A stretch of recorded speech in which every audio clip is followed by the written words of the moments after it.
দেশে দেশে ট্রাম্পের শুল্ক আরোপে তোলপাড় বিশ্ব রাজনীতি, দোলাচলে মার্কিন বন্ধুরাও। এর মধ্যে শুল্ক আঘাতে ধরাশায়ী এশিয়ার শেয়ার বাজার।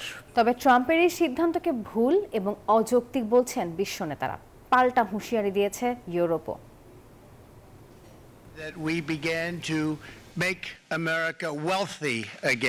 সবার আগে আমেরিকা। মার্কিনীদের কথা ভেবে বিশ্বের বিভিন্ন দেশের উপর গণহারে সর্বনিম্ন 10 এবং সর্বোচ্চ 50% শুল্ক আরোপ করলেন ডোনাল্ড ট্রাম্প। জানালেন এসব পদক্ষেপ যুক্তরাষ্ট্রকে আবার ধনী করে তুলবে। দিনটি যখন মার্কিন মুক্ত দিবস হিসেবে ঘোষণা দিয়েছেন ট্রাম্প, অন্যদিকে তোলপাড় বিশ্ব অর্থনীতি, বিশেষ করে এশিয়ার শেয়ার বাজারে ব্যাপক ধস নামে।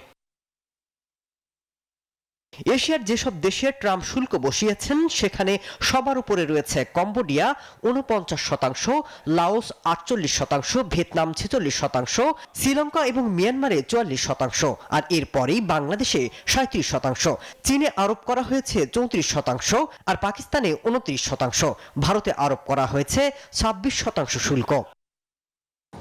রয়টার্স বলছে বাংলাদেশ বা ভিয়েতনামের মতো প্রতিযোগী দেশের তুলনায় বান্ডেল থাকলে প্রতি সেনমানিতে টাকা বাঁচবে।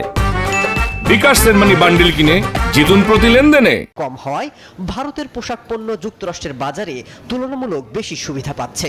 এমন অবস্থায় ভেবেচিন্তে পদক্ষেপ নেওয়ার কথা জানিয়েছে নয়াদিল্লি।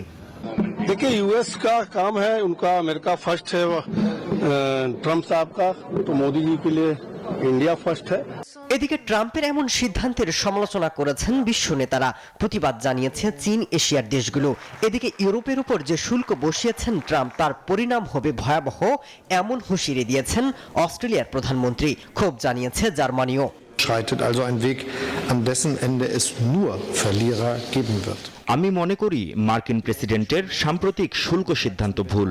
এটি একটি বাণিজ্য ব্যবস্থার উপর আক্রমণ। এই ভুল সিদ্ধান্তের ফলে সমগ্র বিশ্ব অর্থনীতি, মার্কিন যুক্তরাষ্ট্র সহ সারা বিশ্বের কোম্পানি এবং ভোক্তারা ক্ষতিগ্রস্ত হবে। Das hat die Kommissionspräsidentin bereits deutlich gemacht. অনেক দেশ ডোনাল্ড ট্রাম্পের এই সিদ্ধান্তকে বাণিজ্য যুদ্ধ হিসেবে আখ্যায়িত করছেন, আর অর্থনীতিবিদরা সতর্ক করছেন এই বাণিজ্য যুদ্ধ শুরু হলে তাতে কেউ লাভবান হবে না, বরং ইউরোপ এবং মিত্রদের চাপে এই সিদ্ধান্ত থেকে সরে আসতে পারে মার্কিন প্রশাসন। মাসুদ রানা, নিউজ 24।